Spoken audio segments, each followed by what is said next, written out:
What's up, folks? JB, Portfolio Builders Network here. I've got a deal everyone's sleeping on, and it's been on the market for way too long. I know this market really well. It's a gated community up on Lake Conroe. It is awesome. Something is squirrely here, so let me show you the deal. If you guys want this calculator, if you want to join our group where we present deals like this to our members and we do all kinds of other cool stuff, we'll help you build your wealth and all that. PortfolioBuildersNetwork.com. Sign up for the email list, newsletter, and I'll shoot you this tool. Anyway, here's the deal. It's up in Willis, which is Conroe area. It's literally a few blocks from Lake Conroe. In fact, there's a lake right there. Beautiful little area. I've been in and out of this neighborhood. Almost bought a house up here on the lake. I just got outbid on it. Anyway, here's this particular property. So let's run the numbers on it. I'm going to show you why it's such a great deal. Asking price is $175,000. They just marked this down. I bet you can get this for $165,000. I'm going to go ahead and put $165,000 in here, but even at $170,000, it's a great little deal. ARV is $250,000. Now, this house is in really great condition, but what's interesting is when you look at the data, because we're data driven, it's a 2-bedroom, 1,336 square feet. You can see that right there. How many people are looking for a 2-bedroom? Almost zero. Somebody needs to come in here, add a bedroom to this, and you'll add like 80, 90 grand in equity. You can see it in the data, like same square footage, same lot, same section, same everything. Someone just needs to box up some of this extra square footage, throw a closet in it, and you've added 80, 90 G's worth of equity. This is very common here in Texas, by the way. No one looks for 2-bedroom houses. So whenever you see something over 1,000 square feet that's a 2-bed, assume you can do a little conversion. As long as it's in the data, bang, you just added a massive amount of equity.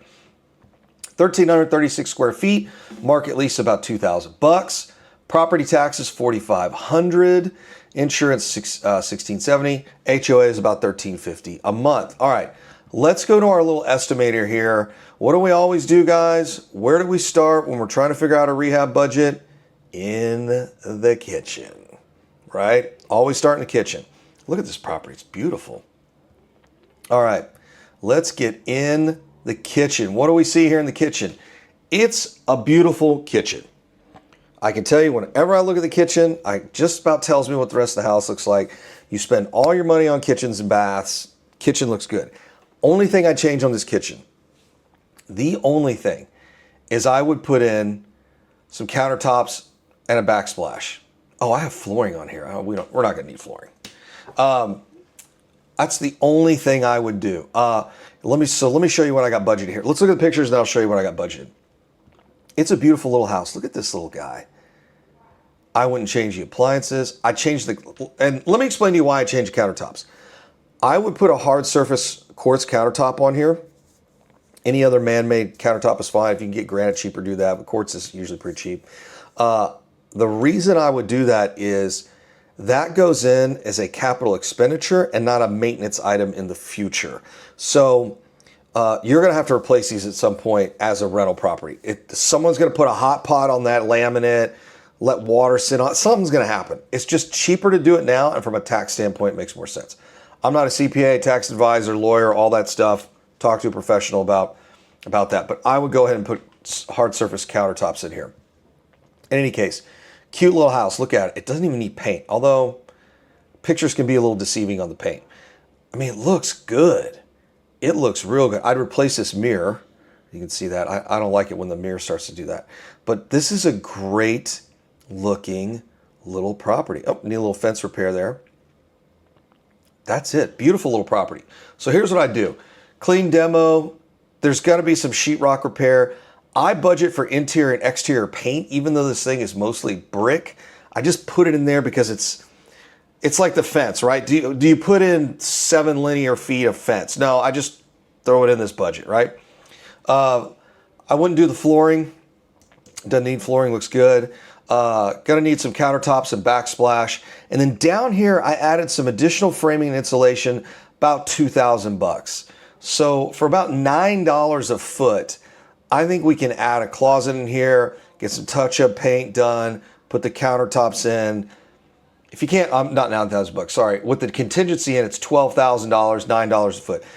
If you can't patch some paint the interior if you need to, do some exterior fixes like the fence and a couple other things, and build a closet for 12 grand, probably don't need to be in this business. But 12,000 bucks ought to be able to get it done.